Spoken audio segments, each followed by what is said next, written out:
defend our homeland and our people, and he will never waver in doing so.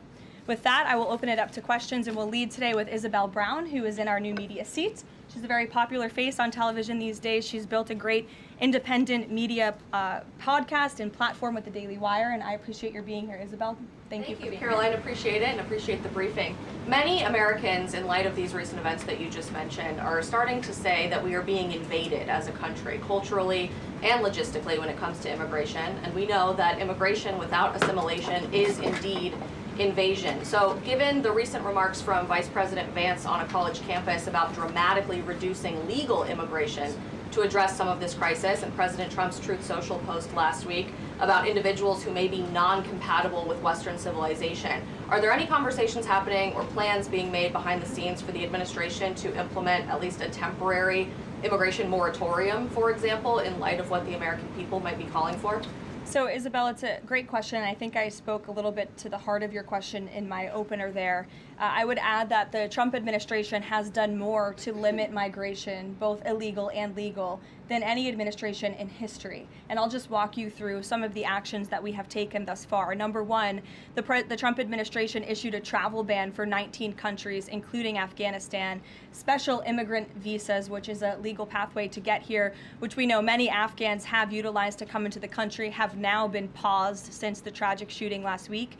Refugee admissions were suspended for Afghans from this administration on day one, and refugee admissions into the country right now are essentially at zero, with the exception of Afrikaners fleeing persecution in South Africa.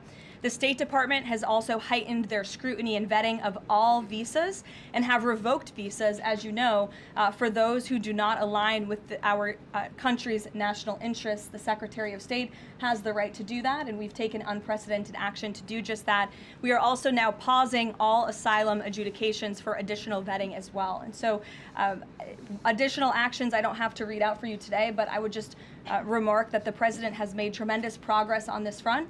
And it's why it's so crucial that we not only secure the borders, which the president did in record time. We have zero illegal aliens entering into the country month after month, but we also are taking a look at those who are already in the interior of our country and removing them if they are here illegally, and also taking a look at these visas. Again, having a visa in the United States is not a right, it is a privilege. And the Secretary of State, if you are deemed contrary to our country's foreign national interests, has the right to revoke that privilege.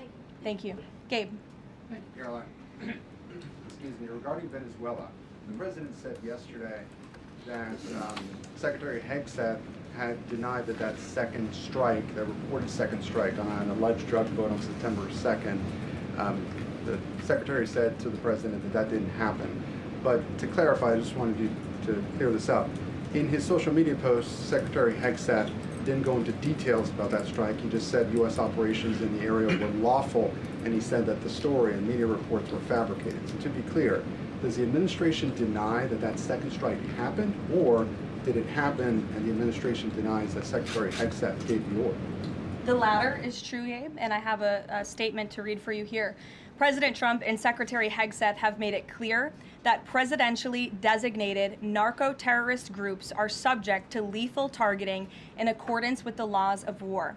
With respect to the strikes in question on September 2nd, Secretary Hegsth authorized Admiral Bradley to conduct these kinetic strikes. Admiral Bradley worked well within his authority and the law, directing the engagement to ensure the boat was destroyed and the threat to the United States of America was eliminated. And I would just add one more point to remind the American public why these lethal strikes are taking place. Because this administration has designated these narco-terrorists as foreign terrorist organizations. The president has a right to take them out if they are threatening the United States of America and if they are bringing illegal narcotics that are killing our citizens at a record rate, which is what they are doing.